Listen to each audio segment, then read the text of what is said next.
Persoalan kita sekarang adalah belajar tetap ada. Kita tidak berhenti belajar, tetap melakukan pembelajaran. Walaupun dengan kondisi yang tidak sempurna. Bismillahirrahmanirrahim. Assalamualaikum warahmatullahi wabarakatuh. Bapak admin yang dihormati, kemudian bapak-bapak ibu mahasiswa UT, bapak-bapak ibu guru, kemudian juga alumni UT yang saya hormati. Bersyukur kita pada hari ini, pada pagi hari tanggal 2 Desember ini kita dapat melakukan webinar. Mudah-mudahan ini adalah manfaat bagi kita semua, terutama bagi Bapak Ibu guru yang sekarang sedang berada pada situasi bencana COVID-19. Kalau kita bicara tentang COVID-19, bukan hanya pendidikan saja yang jadi masalah kita, tetapi adalah persoalan kesehatan nomor satu. Kemudian ekonomi juga lain dan sebagainya. Tetapi persoalan kita sekarang adalah belajar tetap ada. Kita tidak berhenti belajar, tetap melakukan pembelajaran. Walaupun dengan kondisi yang tidak sempurna. Karena bagaimanapun, kebijakan Kementerian Pendidikan itu adalah kurikulum tidak diajarkan 100%. Tetapi cukup materi-materi esensial saja yang berkisar antara 20 sampai 40%. Sekarang dari mana kita bisa memastikan ini esensial? Itu adalah tergantung kepada guru masing-masing, sehingga apa yang diberikan pembelajaran kepada siswa itu bisa diterima oleh siswa dengan mudah. Karena apa? Pembelajaran kita sekarang ini boleh dikatakan kondisinya darurat. Tetapi inilah pilihan terakhir kita untuk belajar menghadapi COVID-19. Ketika kita tidak bisa melakukan pembelajaran secara langsung, secara konvensional di kelas. Kalau dulu kita bisa berbicara guru adalah menjadi penentu dalam pembelajaran itu, sekaranglah kuncinya. Bukan lagi ruang belajar, bukan lagi kelas, bukan lagi laboratorium menjadi penentu, tetapi adalah ketika keberadaan guru menjadi sangat penting di dalam pembelajaran ini. Kita akan mengenal istilah pembelajaran jarak jauh. Pembelajaran jarak jauh ini tidak harus online, tetapi juga bisa offline. Kalau online kita sudah paham dengan bermacam-macam strategi bisa dilakukan. Tetapi ketika offline, ketika itu tidak melakukan menggunakan internet, ini muncul persoalan-persoalan kita. Terutama untuk daerah-daerah terpencil, daerah-daerah terkebelakang yang sangat jauh, yang dimana tidak terdapat jangkauan oleh internet. Termasuk juga untuk pembelajaran siswa-siswa netra, siswa-siswa gerak hitam. Di mana anak-anak yang netra bisa belajar dalam jauh dari rumah, sementara pembelajaran menggunakan guru braille-nya nggak bisa. Kemudian juga dengan grahita dan juga sebagainya. Namun demikian pembelajaran harus jalan. Apalagi kita sudah mulai masuk 9 bulan ini, sudah 2 semester, dan sekarang minggu-minggu ini atau minggu depan sudah masuk ujian semester dengan seluruh mata pelajaran yang dipelajari. Namun dianya tidak harus menjadi 100%. Untuk itu barangkali apa yang bisa kita lakukan terhadap strategi yang dua ini? Strategi pembelajaran jarak jauh berbasis online, kemudian juga strategi belajar jarak jauh berbasis offline, tidak daring. Nah, sekarang kita bicarakan pertama dulu belajar jarak jauh dengan menggunakan online, internet. Walaupun ini persoalannya tidak harus jauh di batas kota, di pedesaan, di kota pun sendiri, persoalan belajar online ini juga jadi masalah. Pertama, menyangkut infrastruktur komputernya, laptopnya, atau infrastruktur HP yang harus dimiliki oleh anak-anak. Di samping juga pembelajaran yang menggunakan online ini juga masalahnya di situ. Tidak hanya program strategi saja yang menggunakan internet, infrastruktur dan sebagainya, tetapi juga persoalan pendamping orang tua. Orang tua juga menjadi masalah.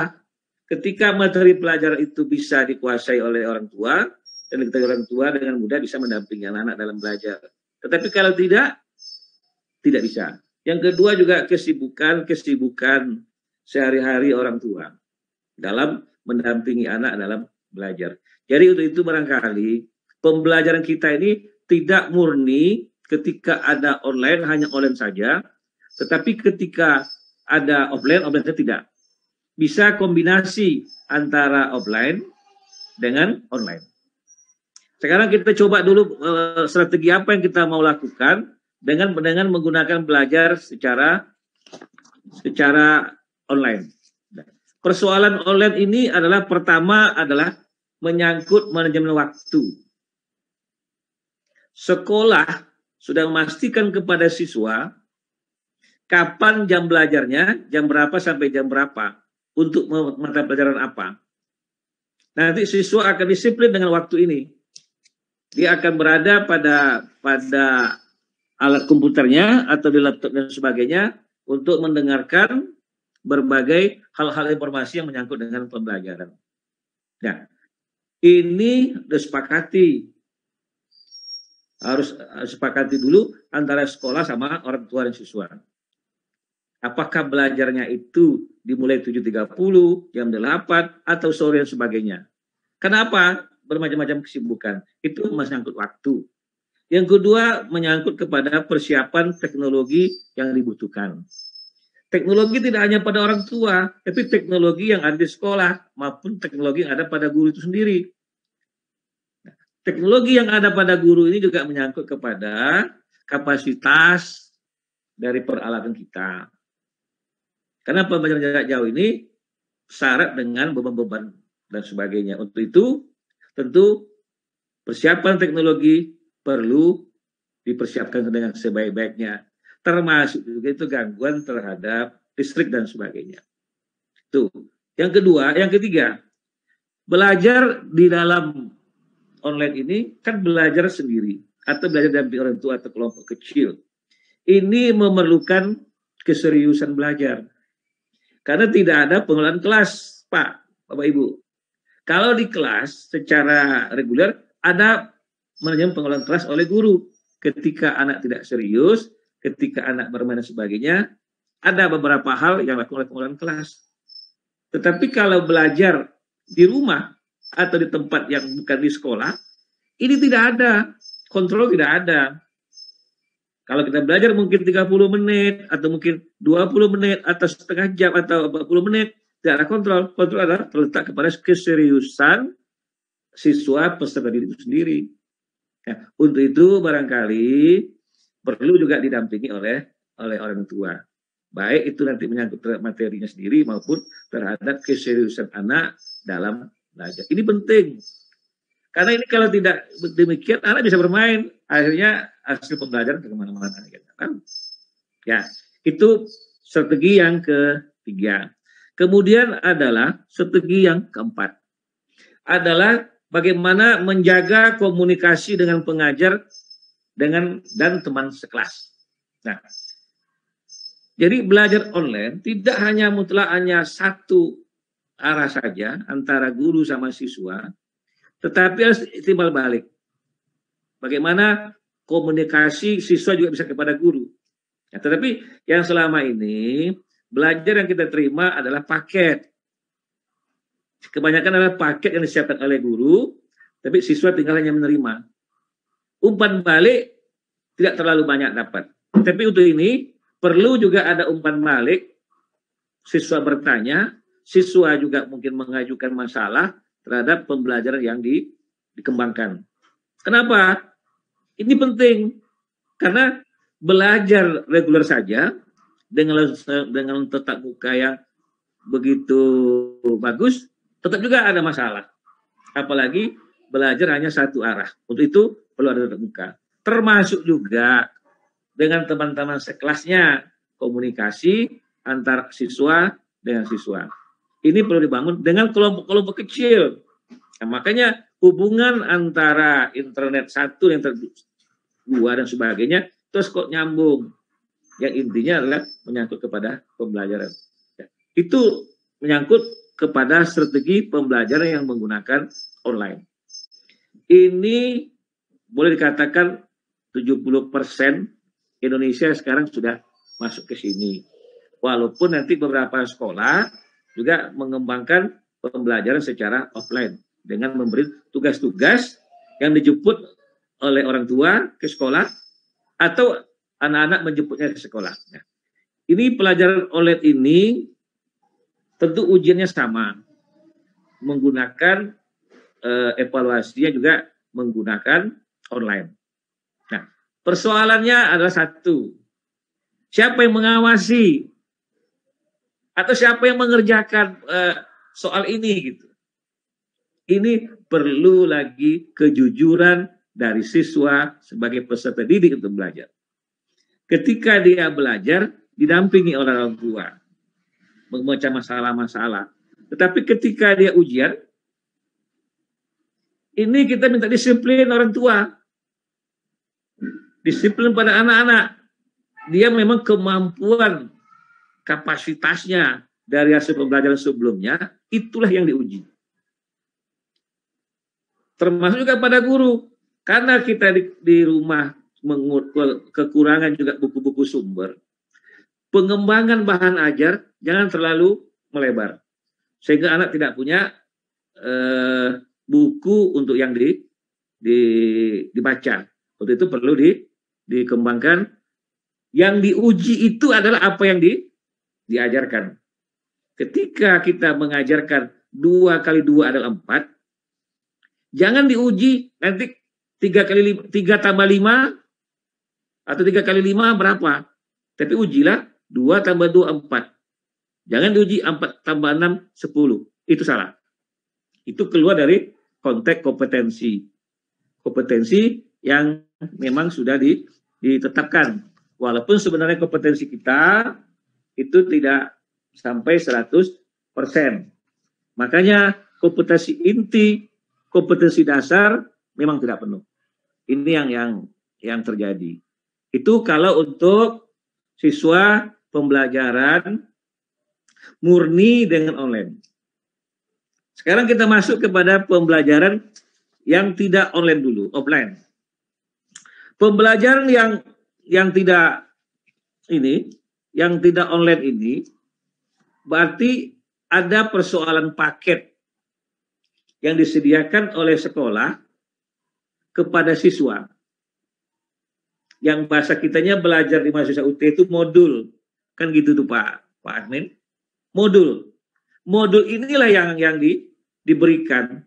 Sekarang yang kita kenal bahasa sekarangnya pada anak-anak sekolah itu LKS. Lembar Kegiatan Siswa. Yang mana LKS-nya tentu tergantung kepada strateginya, sebanyak apa kompetensi yang didapatkan. Nah, sekarang yang jadi persoalan, bagaimana pengirimannya? Bagaimana anak menerima paket ini? Nah, ini perlu ada musyawarah antara orang tua kemarin-kemarin ini dengan sekolah. Ketika anak SD belajar kelas 1 sampai kelas 3 itu gimana dia mengambil paketnya. Nah, untuk itu ada beberapa hal strategi yang perlu dilakukan untuk belajar dengan sistem online ini. Yang pertama adalah melihat pengaturan waktu dan jarak sekolah. Ketika paket diterima anak-anak, itu disampaikan, ini paket ini dengan materinya ini, ada soal-soalnya ini, dikerjakan berapa hari. Dan nanti mengumpulkannya kapan. Dan ini juga pertimbangan juga kepada jarak sekolah. Ketika di kota tidak terlalu jauh. Tapi ketika di daerah terpencil, tertinggal, dan terbelakang itu jauh Pak. Jauh sekali. Tidak mungkin diambil sekali setiap hari, atau sekali seminggu tidak mungkin. mungkin pengambilannya. Yang kedua juga tidak mungkin anak sekolah mengantar juga ke tempat anak langsung. Jadi paket yang seperti ini ada lagi strategi meletakkannya. Ya, bagaimana cara meletakkan modul-modul atau LKS tertentu ini? Kita bisa melakukan kerjasama dengan kantor desa. Kita bisa bekerja sama dengan kantor kelurahan, di mana jarak yang terdekat nanti pada siswa bisa mengambil di kantor desanya atau di kantor kelurahan dengan mengatur waktu sekali berapa hari paket ini dikirim. Pengirimnya bagaimana? Bisa sekolah mengirim langsung ke kantor desa atau memanfaatkan petugas pos atau kurir yang bisa mengantar langsung ke kantor lurahnya atau kantor desanya atau kantor-kantor yang mungkin bisa dijangkau oleh anak-anak sehingga itu tidak terlalu jauh datang ke sekolah. Apalagi beberapa anak yang tinggal terpencil itu Pak, kan dia ada yang juga mondok itu di SMP-nya, kan sekarang udah pulang ke rumah ini jarak jauh nih. Nah, jadi mungkin menggunakan memanfaatkan kantor desa bisa dimanfaatkan untuk itu. Kemudian juga jasa kurir untuk melakukan ini. Ya, hal-hal yang demikian barangkali anak-anak yang tidak belajar online ini, yang sepenuhnya tidak online, itu akhirnya bisa mendapatkan materi pembelajaran dengan catatan sekolah mempersiapkan modulnya dengan alat evaluasinya, kemudian juga sekolah menyiapkan kalau ada LKS, memilih LKS mana terhadap materi esensial itu. Nah, sekarang bagaimana dengan gabungan? Gabungan ini yang terjadi sekarang banyak di kota-kota, terutama di kelompok SD. Kelompok SD, anak-anak ada dapat tugas melalui online, nanti tugas ini diantarkan ke sekolah oleh orang tuanya atau oleh anak-anak sendiri. Nah, ini dan ditambah lagi nanti ada beberapa sekolah yang mencoba membuka kelas beberapa jam, beberapa menit untuk menuntaskan masalah-masalah yang dihadapi oleh siswa. Barangkali itu yang dapat disampaikan. Terima kasih Pak Min. Mudah-mudahan ini ada manfaatnya. Tapi yang paling penting adalah guru tetap mengedepankan kesehatan menghadapi pandemi ini dengan menjaga tetap SOP-nya. Ya, sehingga apa? Karena kesehatan nomor satu. Yang satu lagi yang paling penting Pak, siswa juga harus ditingkatkan kesehatannya. Sebab apa? Kalau kondisi begini kesehatan ditingkatkan, barangkali stres menghadapi pembelajaran ini menyebabkan juga mudah terserang dengan COVID-19. Barangkali itu Pak, terima kasih. Wassalamualaikum warahmatullahi wabarakatuh.